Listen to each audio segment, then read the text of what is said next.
All right. Thank you. I don't know if you guys noticed the angle of my camera is different. I am in the process of moving out of my mom's and my desk is gone. So, usually it's like, higher, and now it's down here in my lap. It's all I can do. I don't have a desk anymore. So pardon the change in angle. Hope it doesn't bother anybody. So we're here for 7 steps to awakening and out of the stillness. And it looks like I'm probably starting with number 94 today. I have the page folder down there, so I'm going to assume that's right. So what I'm going to do is start by reading quote number 94 out of the 7 steps to awakening.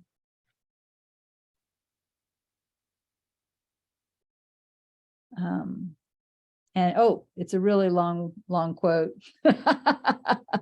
It says, the answer is not in words. How's that for a really long quote? The answer is not in words. So we'll look at my contemplation of that quote and out of the stillness. The answer is not in mind. Therefore, the answer is not in understanding concepts. Cease all attempts to understand. Be happy not understanding. Be happy not understanding truth. Be happy not understanding your feelings, your actions, your experiences. When one is happy not understanding, one loses interest in interpretation, which is the mind's feeble attempt to understand. So, one of the things I've looked at in the last year only is some of Dr. David Hawkins' teachings. I think I was looking at them last summer primarily.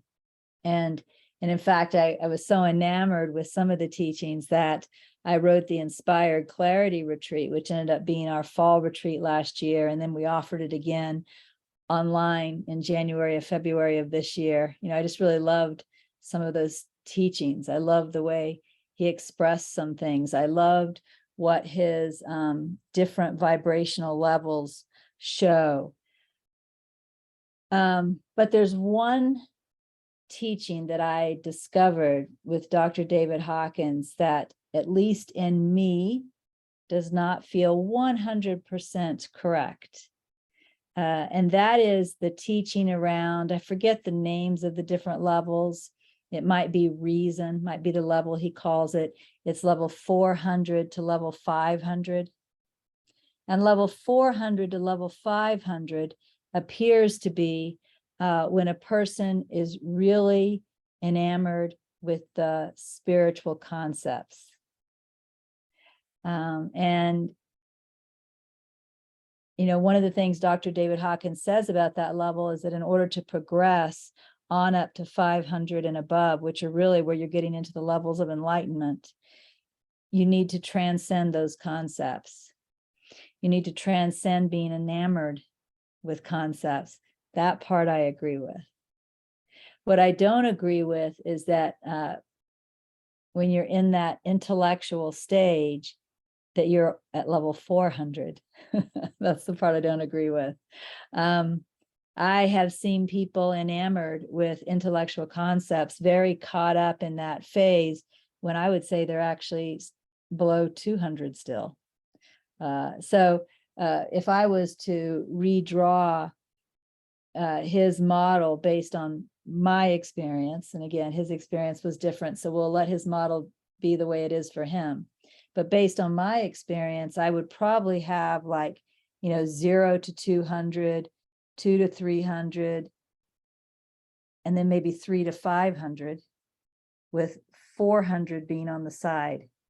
What he calls 400 being on the side, the intellectual piece. So you could be here and here at the same time, or here and here at the same time, or here and here at the same time. But what you can't do is go to 500 until you've transcended concepts. So I guess what I'm saying is I see people caught up in the concepts at all of the, forgive the term, lower levels, right? So that's the part that was a little different for me, but I absolutely agree with him that you cannot go into level 500 and the levels above if you're still attached to concepts. What's really interesting to me, and I know you've probably heard me say this before, is that as I have become, for lack of better words, more awake, I actually know less. Isn't that funny? I remember once when I was sitting around the table with someone and they were talking about enlightenment as if we all knew back then. And somebody made a comment, which I didn't disagree with at the time. I didn't know any different, is that, once you become enlightened, you know everything. You're like Einstein. You have access to all of the information that there is, and you just know and understand everything. That's not true. It's much more knowing nothing and being very happy knowing nothing. In fact, one of my favorite songs is The Fool on the Hill by the Beatles, right? It's much more that. For example, on Sunday night, some of you may already know that on Sunday night, I announced this is going to be my last clarifying the teachings. But what I also told you is I knew that 5 minutes before the teaching started, like just in time knowing. I did not have any idea whatsoever that I was going to stop teaching that until it was time for me to know it and to do it, So what happens is as we wake up more, we become very, very happy not knowing.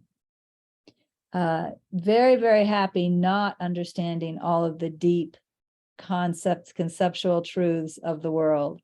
Very happy not understanding even what, this body, what we are going to be doing next, or what's going to happen in the future, or what we're going to say in a teaching or in a conversation or anything.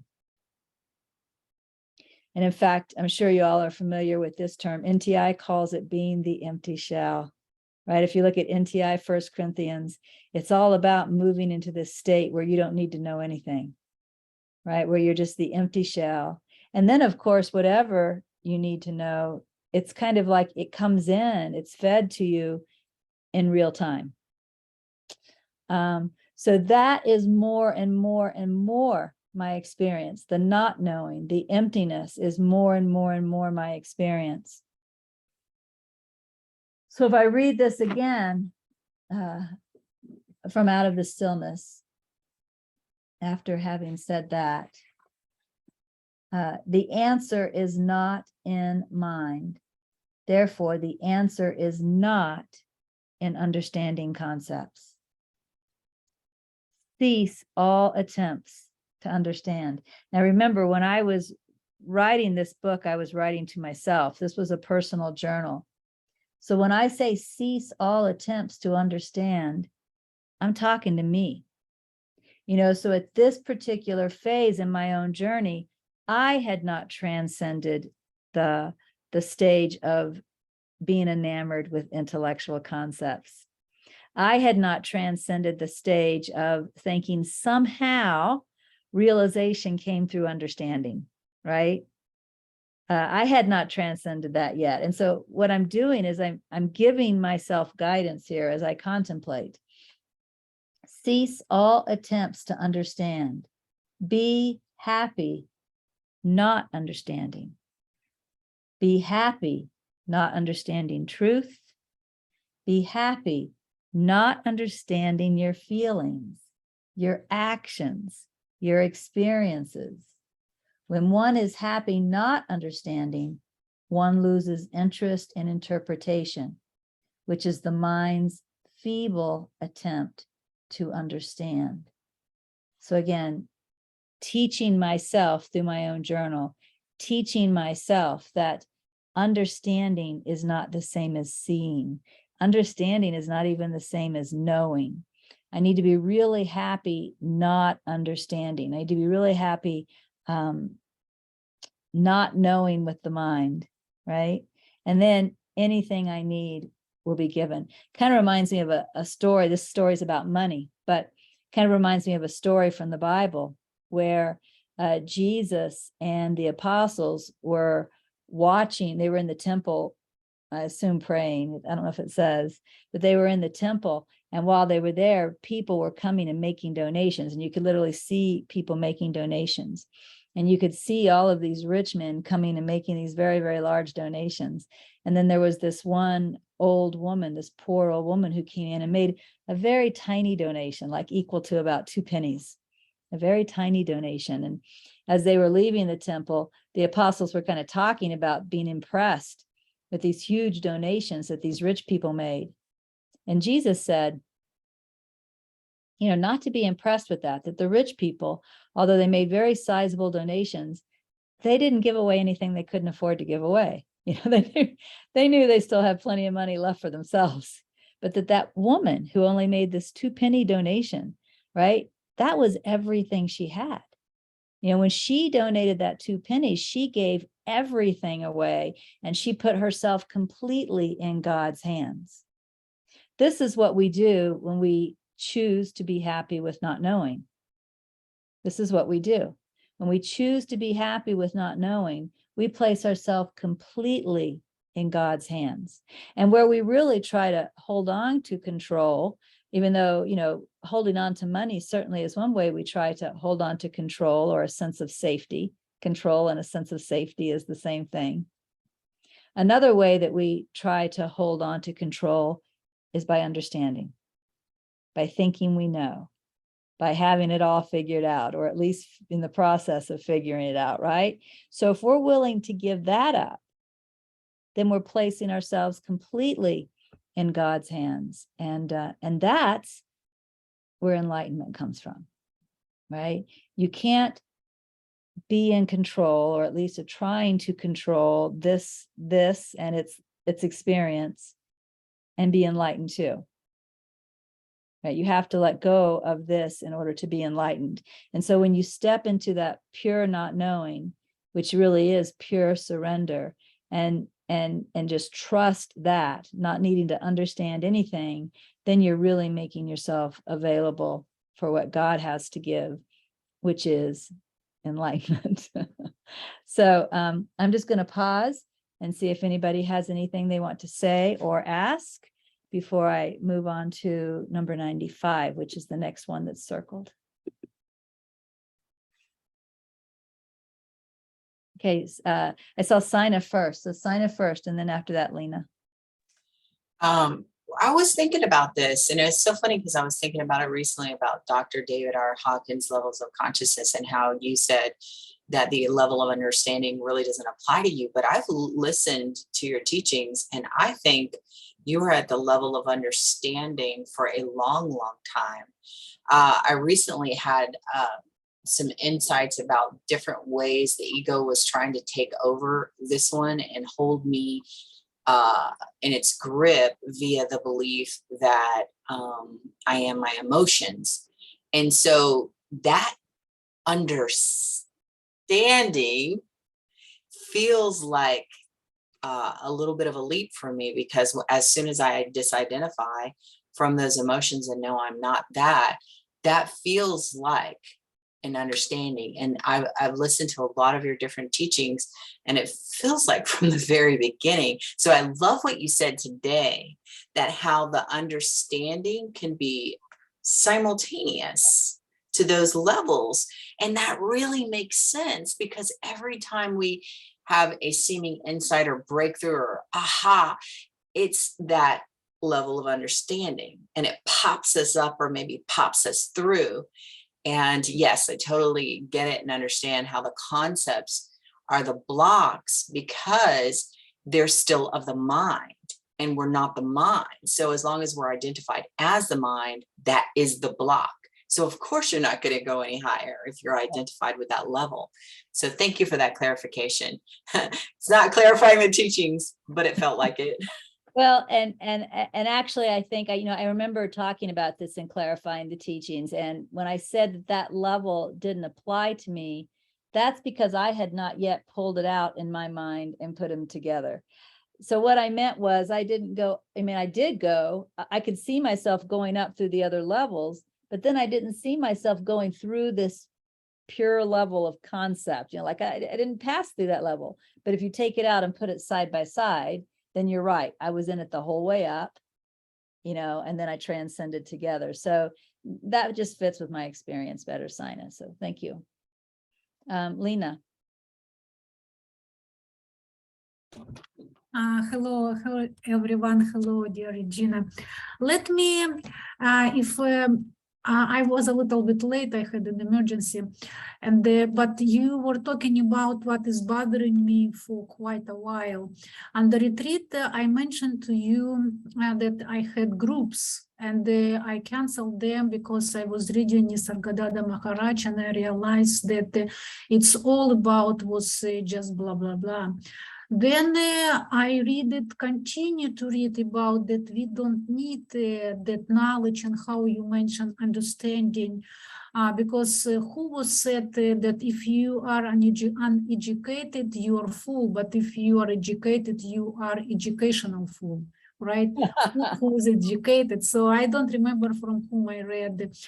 And I feel it that with all my knowledge, I'm reading Ramana, I'm studying you, I'm studying others, Course in Miracles.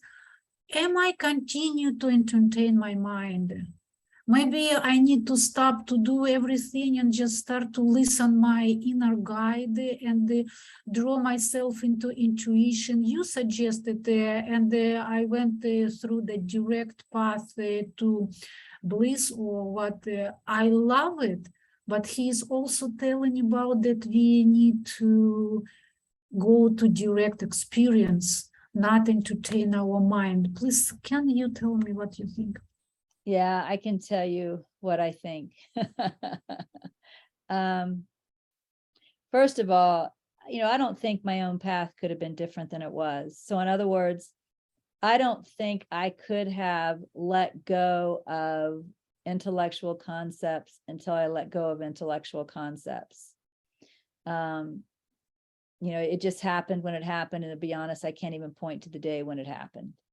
But I think that when we are contemplating spiritual teachings, there can be something else going on at the same time. And that's what we want to look for. I think one of the, the words always fail, but I think one of the good ways to say this is, in a way, we don't wake ourselves up. Something beyond us, something beyond the person is what wakes us up. Something beyond the person in some way that we can't even begin to understand says yes for us. And when we're sitting in contemplation, if your contemplation is not trying to mentally understand, but just being with what you're contemplating, what's happening is you are sinking into devotion. You are sinking into this something else that actually wakes us up. And you're spending time in that. And spending time in that, immersed in that, whatever you want to call it, I think is the most helpful thing we can do. Yeah. So I wouldn't put away the books necessarily. What I would do is watch how I use the books, right? So am I reading the books trying to intellectually understand and make a map up here in my head of what these masters are telling me? Or am I just being with the information, just sinking in it, just being still? And certainly insights are going to arise. That does happen, but it's coming from a different source. It's different than trying to figure it out up here. So I wouldn't throw away the books. What I would do is be very careful to follow my guidance into the books it leads me into, right? Rather than trying to read everything. Like there's this, the ego has this sense of lack in it. And so it always thinks it's the next book that's going to give me whatever I'm lacking. And that's not true. So when we're reading from that sense of lack or going to teachers or retreats from that sense of lack, we're following the wrong guide. But then, our right-mindedness, our devotion can lead us into the places where we need to set and marinate so it can work on us. And most definitely, I would follow it into those places. So does that answer your question? Yes, thank you. Thank you. All right. Is that you, Andy, sitting there in the dark? It is you. Hi. All right, then. Let's move on to the next quote that I have circled, which is number 95. It's a little longer. Number 95 in the 7 Steps to Awakening says, some events, listen to this, Lena. This is almost what I just told you in a way. Some events purify the mind and some stain it. Now there's more to the quote, but what purifies the mind is setting in that devotion. What stains the mind is reading with the intellectual mind, trying to figure it out, So some events purify the mind and some stain it. Moments of deep insight and all-embracing love purify the mind. Isn't that what we just talked about? Moments of deep insight and all-embracing love purify the mind, while desires and fears, envies and anger, blind beliefs and intellectual arrogance, that's the trying to understand, the intellectual arrogance, pollute and dull the psyche. So let me read this again. Some events purify the mind and some stain it. Moments of deep insight and all-embracing love purify the mind, while desires and fears, envies and anger, blind beliefs and intellectual arrogance pollute and dull the psyche. So, number 95 and Out of the Stillness says, devotion purifies the mind by pulling it into the heart. Therefore, time spent in devotion each day is valuable to awakening. Allow this most precious time each day. Reduce to elimination time spent in ego feasting activities, such as meaningless conversational chatter and meaningless mind wandering or mind and personality focus. Ego feasting activities go counter to awakening, and so they are not wanted now. So again, if I'd known this was coming next when Lena asked her question, I could have just said, well, let's go to the next quote, because the answer was right here. My mom and I had an interesting conversation this morning. We were sitting having coffee, and I commented to her how easy it is to sit and do nothing in the morning, the early morning. And I said, of course, at some point in the day, I find myself, my body really ready to get up and go do whatever has to be done. But, there are long periods of times in the morning where I can do nothing. Now that nothing is typically contemplation and meditation, but just sitting in a chair, doing nothing. And it's magnificent. And I said, and she said, me too. Of course, she does nothing in the morning. Like she maybe plays a word game on her phone or something. She's not in meditation or contemplation, but she said, me too. She said, I can, sit here for at least a couple of hours before I want to get up and do anything. And I said, you know why I think that is, Mom? I said, I think that's when we're supposed to be in prayer. I think it's built into us that the early mornings are for prayer. Now, prayer is the word I used with her. And I said, so our body is very happy not rushing in the morning. Our body is very happy doing nothing in the morning because that's our God time. And I said, then when it's time to get up, that's time for us to go on to what other purposes our life has. And the reason I bring that up is even though I spend every morning, in meditation and contemplation, it had never occurred to me before that that was natural, that most humans, even if they're not using the time well, would prefer not to get up and have to rush in the morning. Is that true? Right? Yeah. It's like it's built in not to want to have to get up and rush. Like we kind of all would like to have some slow time. In fact, my daughter, who is not a morning person at all, has never been a morning person, still gets up half an hour earlier than she would have to rush out the door, just because she doesn't want to rush. She wants to have half an hour to sit. Now, again, she sits and plays on her phone. But there's something built into us that wants to sit in the morning. And I never really looked at it that way until this morning. I thought, isn't that cool that it might actually just be built into us to use the morning for God? And whether we do or whether we don't, it happens for some people, it doesn't happen for others, but we all just still might have that built in where there's something in us that wants to be still in the morning. And if that's true, this is just a theory, of course, but if that's true, what if we started using that time for what it's for, right? What if we start, instead of playing on our phones or watching TV, or like in the olden days, guys would get up, not women, because, this is when guys went to work and women didn't. But in the olden days, guys would get up and read the paper before they went to work, right? They were taking that sitting still time before they went to work. That was traditional American behavior. So what if we just see that morning time when we really have a calling to be slow and be still and not move as our prayer time, and we use it for that? And then when the body naturally gets up and goes into the day, well, we trust that too, right? Okay, this is, the body, this body has things it's supposed to do. So I'll go do that. But so it's not an obligation to give time to God. It's nature, right? It's nature. Okay, Lena, go ahead. You are absolutely right. You came to it by your intuition.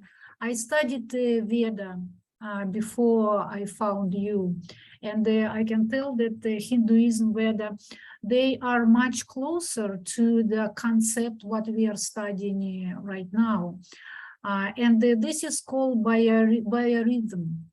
And they have a degree, 3 levels. First, it's ignorance, then it's passion, where the majority of people, and the highest level is grace.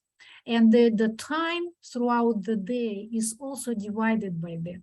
So they actually even tell it in their Veda books that I believe from 4 or 3, something like that, I think from 4 till 8, it's a grace time. And in that time, it's you're supposed to pray. You're supposed to breathe, even when I was telling Hare Krishna, and when you are breathing, it's the even air is different. There is more ions, and you become healthier. Then from 8 till 6, it's a passion time where you're supposed, or from 9. From 9 till 6, it's a passion time where you're supposed to work, where your brain is working till maximum, and you can do a lot of stuff more efficiently if you will do it, for example, after 6. And from 6 till 11 or till 12, it's ignorance time, when you're supposed to rest, be with people, not with people, be with your family and give love and their care. So you are completely right, and it's I've never heard that before, but that perfectly describes how I live my life. So evening is definitely family time. That's when I'm cooking dinner, we're eating together, we're walking the dog together, maybe watching a bit of TV together, right? Evening is the family time. Absolutely. Yeah. So thank you very much for sharing that. Yeah, so another thing I want to bring out, besides the fact that may just be natural. I mean, this is how we're wired, and some of us are taking advantage of it and some of us aren't. But another thing I wanted to bring out again, and this is also very deep in the Inspired Clarity Retreat, a big part of what Dr. David Hawkins states that I just loved, is again that we, meaning the we in this sentence is really the ego, we do not wake ourselves up. It's something beyond us that wakes us up, right? The ego doesn't wake itself up. Not that it ever wakes up, but the ego doesn't wake itself up. It's something beyond us that wakes us up. And so we need to spend time in that, right? We need to let it work on us. I remember once, a long time ago, this is before I really, even to my knowledge, began hearing Holy Spirit. So a very long time ago, I was a brand new course student, and Gary Renard came to my area in Massachusetts, and I saw that, and I had just finished Disappearance of the Universe. So I thought I would go see Gary Renard. And when I was driving there, I heard the guidance not to say anything to anyone while I was there. And in fact, I even felt my mouth kind of, this sounds a little crazy, but I had some crazy mystical experiences in the beginning.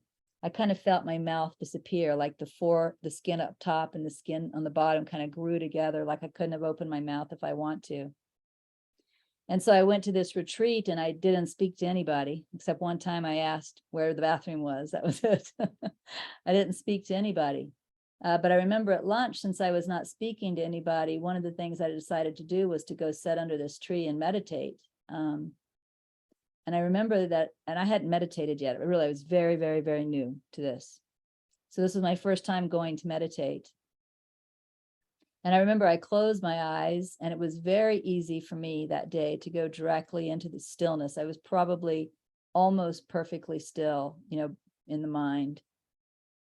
But I remember having the feeling that if I would hold as still as possible in the mind, just stay real still, that something was working on me. That was my feeling. That if I just allowed myself to be really, really still, that something was working on me, and that it was actually rearranging my brain and reprogramming my brain. And my job was just to be very, very still and let it happen. And I have never lost that sense after that. That's the first time it happened. I've never lost that sense. There's this sense that when I'm really still, whether I'm sitting in contemplation or sitting in meditation, or even if I'm just sitting, staring out the window, but not thinking, being still, that every time I'm still, I'm allowing, we'll give it a name, we'll call it grace. I'm allowing grace to work on me. That when I'm really active in my mind, I'm not allowing grace to work on me. Then I'm in control, right? But when I'm being still, I'm letting it do what it will to me. And it's waking me up. It's reprogramming my brain in the way my brain needs to be reprogrammed in order for me to continue to wake up. So if I never take those opportunities to be still, if I'm always in control of my thinking, always up here thinking, grace doesn't get to do what grace is meant to do. So it's very important that I take that time every day, whether I'm reading a sentence and then just sitting and being with the sentence, or whether I'm doing awareness, watching awareness, or to be absolutely honest, I think even if I'm just staring out the window, watching the wind blow the grass, but being still, not thinking about the day, then grace is able to bring me along. George, go ahead.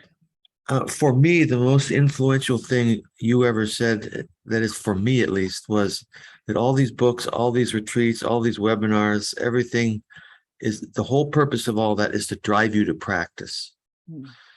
And that sounds like part of what's going on here. And I just wanted to say it because it was so important to me. It changed everything I do. I stopped looking for truth in words and started spending much more time in contemplation and meditation. Yeah, I agree with that. Thank you for bringing that back. Is there anything else that anyone wants to say before we, actually, I think I'll read each of these quotes again and then move on, but anything anybody wants to say before I do that?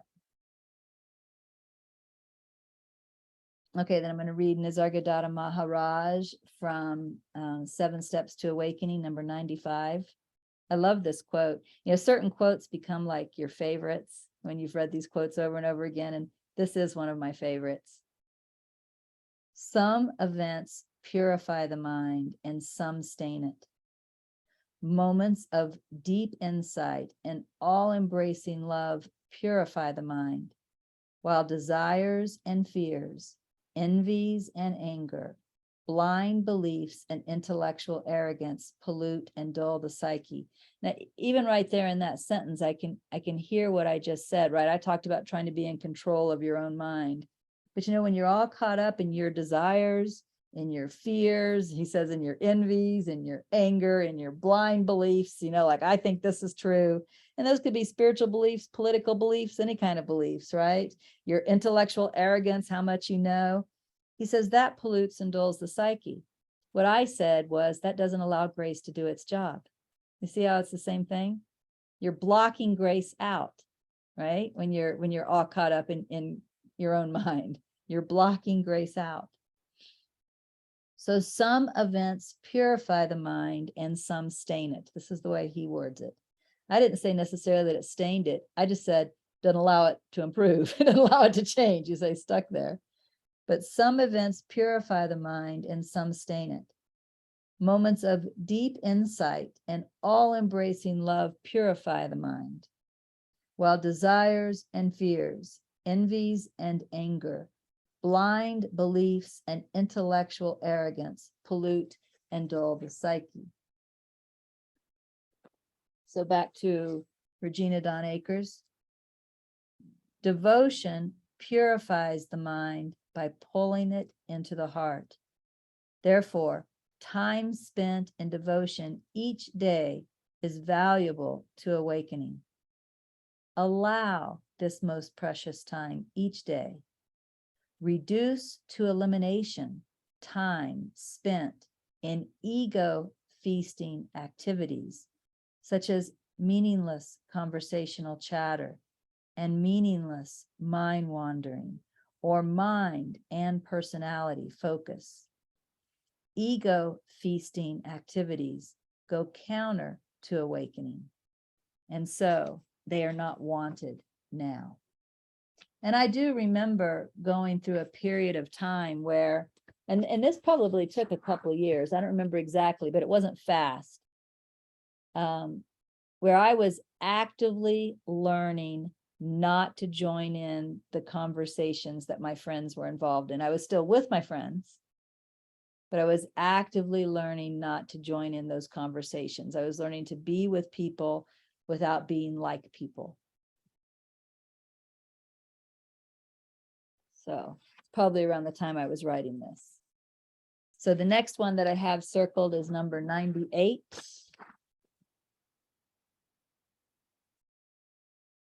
Nisargadatta Maharaj says, too much analysis leads you nowhere. There is in you the core of being, which is beyond analysis, beyond the mind.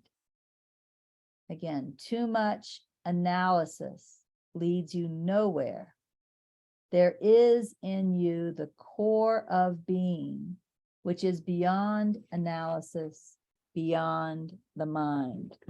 So out of the Stillness, number 98. This is a little long. Analysis comes from thinking. It is based on past false perceptions that are believed to have valuable meaning now. However, because these perceptions are based on a false idea of who I am and what is true, they are absolutely confused.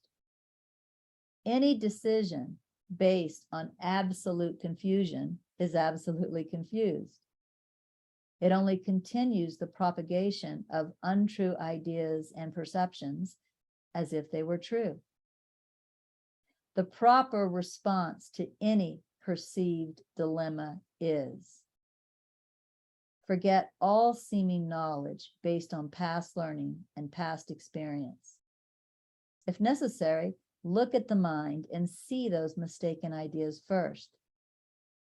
When it is seen clearly that the ideas are based on past false ideas about who I am and what is true, drop them out of a desire to know only truth.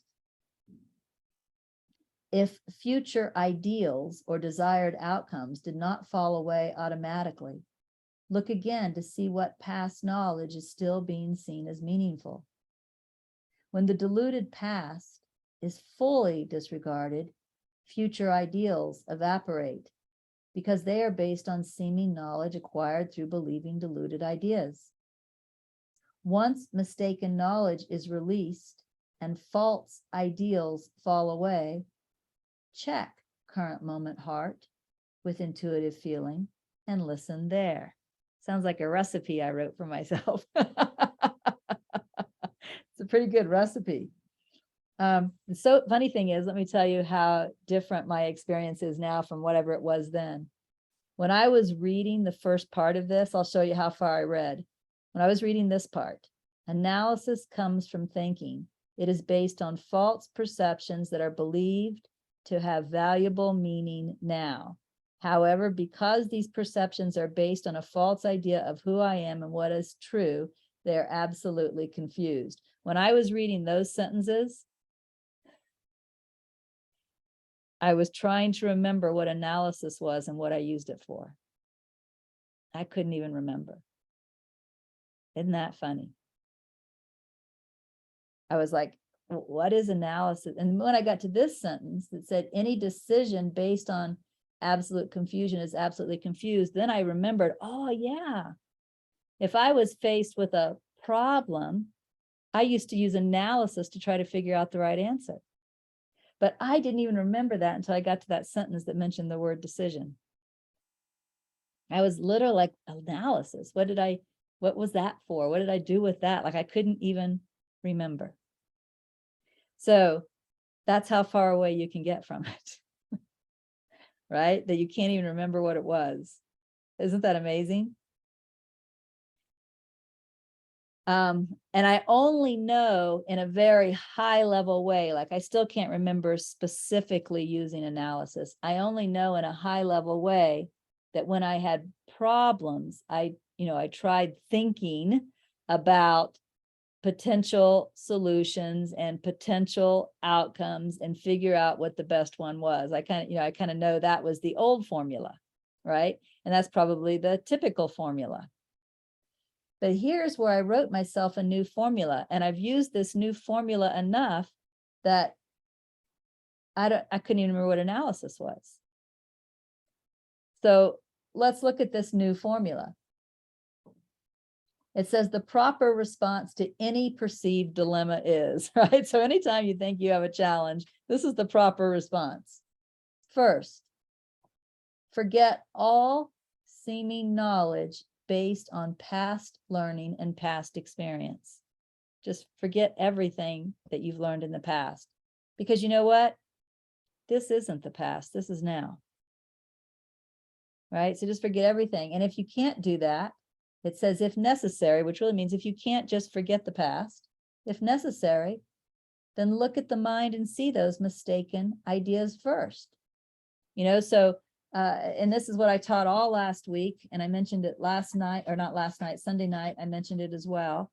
What this looks like is if I'm trying to figure out the answer to a problem, and I still think that I can figure this out, that the wisdom is somewhere in my mind, in my thoughts. Well, what I would do is I would write out all of those thoughts. All the thoughts that are in my mind that appear to be a part of the analysis, right? And then I would look at those thoughts and I would ask sometimes very simple questions. Like, one of the questions I taught at the retreat last week was fact, belief, or imagination. Just that. This thought here, is this a fact? Is this a belief? Or is this just imagination? And if you do that, when you think you have a problem you have to solve, and all these thoughts are spinning in your mind, if you write them out and you just ask that one question, you'll be shocked how many of them are just imagination. People were last week. You'll be shocked. You'll realize, this talk calls it confusion. You'll realize that you are just listening to all this made up crap in the mind, and you're trying to make a decision based on made up crap in the mind. It's pretty easy to see that doesn't make much sense. So you can actually just scratch all those thoughts out. And, I remember I used to say to myself, I had kind of this image when I was doing that I was like a judge on a bench. And I was able to, by doing this type of inquiry, I was able to be the judge and say whether something was admissible in court or not. Admissible in court meant it does apply to the decision that I'm trying to make, or it really doesn't apply. Like this thought has nothing to do with this decision. It's not admissible in court. That's just a game I played, because you know me, I did all this stuff by playing games. So when I would write them out and then I would play this game of, is this admissible in court or not? I found that almost every thought in the mind was not admissible in court, right? It was pure imagination, or it was, based on a past experience that didn't really apply here, or it was based on the false belief that I'm a loser, or that fear can protect me, or some other false belief. I could just look at everything once it was written down and see that thought doesn't count. That has nothing to do with this. That thought doesn't count. It doesn't have anything to do with this, and delete almost all of the thoughts. And in fact, last week in the retreat, I taught a few different inquiries that people could do. And what was really interesting is when people wrote out their thoughts and they practiced these inquiries and saw the ones that didn't apply, the guidance became pretty easy to see. There was often one thought that was one thought that wasn't discounted, right? And they're like, oh, well, then I guess that's what I should do. So, one of the things I really wanted to impress upon people last week is that in order to be really successful at transcending the ego mind, you need to be writing your thoughts down and inquiring into them. Otherwise, they're just up here and you're listening to them as if they're wisdom. So, this is that same thing again.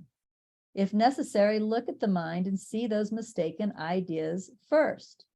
When it is seen clearly that the ideas are based on past false ideas about who I am and what is true, drop them out of a desire to know only truth. So first, get rid of all the thoughts in the mind that think they have something to do with this problem, and it's really just a bunch of garbage, right?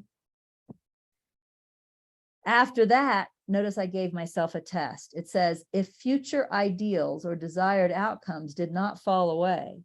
In other words, if I still think that there's a desired outcome here that's the right answer, I still got something else going in the mind I need to look at. Because when I truly let go of all of my false believing, all of my belief that my mind is wisdom, that my past experience is somehow guidance about the future, when I let go of all that, my attachment to what happens is also going to go.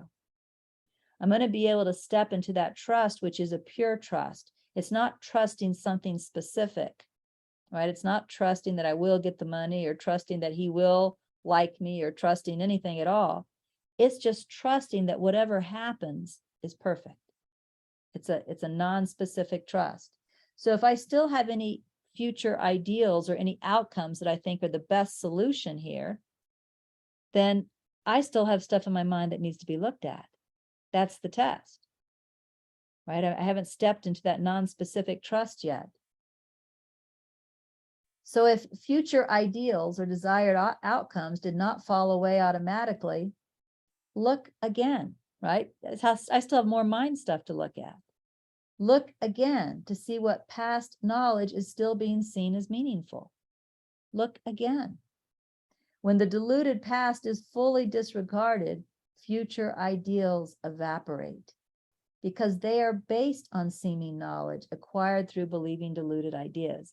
So I know that I've let go of everything in my mind that isn't true, that needs to be let go, when I also don't have a desired outcome. Any desired outcome is based on thinking I know something, right? Any desired outcome is based on thinking I know something. Only when I have no desired outcomes can I clearly say that I let go of all of the false thoughts in the mind that I had given value to.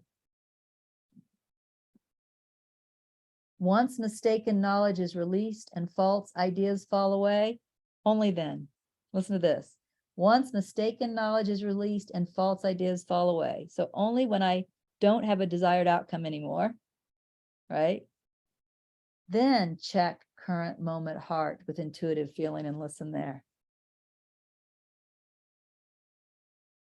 One of the things that we also talked about last week in the retreat was, and I was actually surprised how many people had this misperception, to be honest, because a lot of these people I could tell had been listening to me for years. I know them. They've been listening to me for years. And I know I've said this a million times, but it wasn't really heard by a lot of them till last week. I was surprised how many people thought that when they're confused and they don't know what to do, they should ask God or Holy Spirit or whatever you want to call it for guidance. Like if I'm confused and I'm not sure which job to take, I should ask God which job to take. Do you know I've never taught that? Not only that, I've never practiced that. Never. Now, where the confusion might have come from is in the teachings of Inner Romana. It says to always ask, what am I to do now? What am I to do now? But that's an open, what am I to do now? That's not a which job am I to take? That's not a should I stay with my husband or leave my husband? It's completely different. Whenever we ask, I'm just going to use the word God, whenever we ask God for guidance about a specific dilemma, it is because we still think a certain outcome will make us happy and another outcome will not, or a certain outcome will make us safe or another outcome will not. Otherwise, we wouldn't be asking. So what that means is we're asking for guidance before we've completed this recipe. What this recipe says is let go, let go, let go until anything that happens is okay, until you don't have a desired outcome, right? I mean, you're trusting whatever is. When you get to that point, then you can ask, what am I to do now? What's my guidance here? So I was shocked at how many people thought they should be asking for guidance when they were still attached to confusion in the mind. So let me be clear. If you are asking for guidance about a specific situation, you are still caught up in false believing. Your job then is only to let go.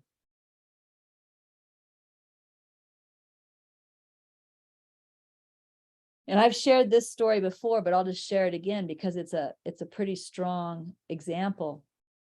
And I won't share all of it, it would take too long. But there was a time when there was a conflict within Awakening Together that was so strong, it had the power, or it appeared to have the power to take Awakening Together down completely to where the organization would cease to exist.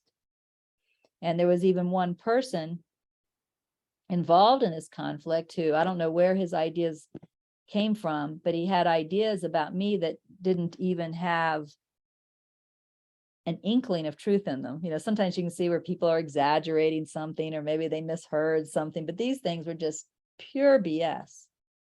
And he was writing to the board of directors, telling them that I was a fake and telling them all this stuff that I really do that they don't know about. And I knew that if anybody believed him at all, plus you have this whole conflict around it, that it was possible that Awakening Together would just end. It would just implode. Like this was the end of it. And so I did nothing. I didn't respond to a single email, and this went on for weeks. I did not respond to a single email on this topic. I just did nothing. And I trusted that however this was going to turn out was how it was supposed to turn out, even if Awakening Together ceased to exist. And of course, as you can tell, it didn't. And in fact, there's not even an end to that story that I remember. Just eventually it all just kind of fizzled out. You know, it came and it went. You know, I mean, that's like the end of the story. It just fizzled out at some point. So, but if I had been inside asking for guidance, what do I need to do to make sure Awakening Together, you know, survives this? You see, I would have been attached.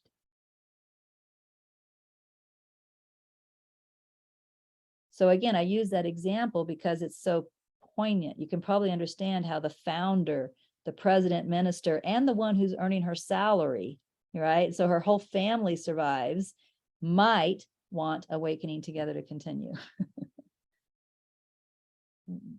But I just stayed out of it. That's what this formula teaches.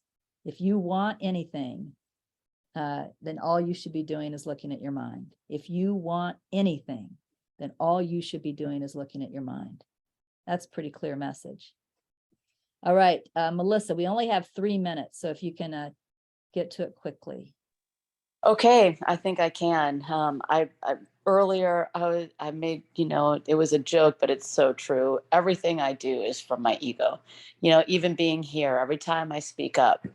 And so I'm just hoping that some of it is guiding me to the most honest truth, and I'm hoping that my truth and my desire for truth gets stronger every time, right?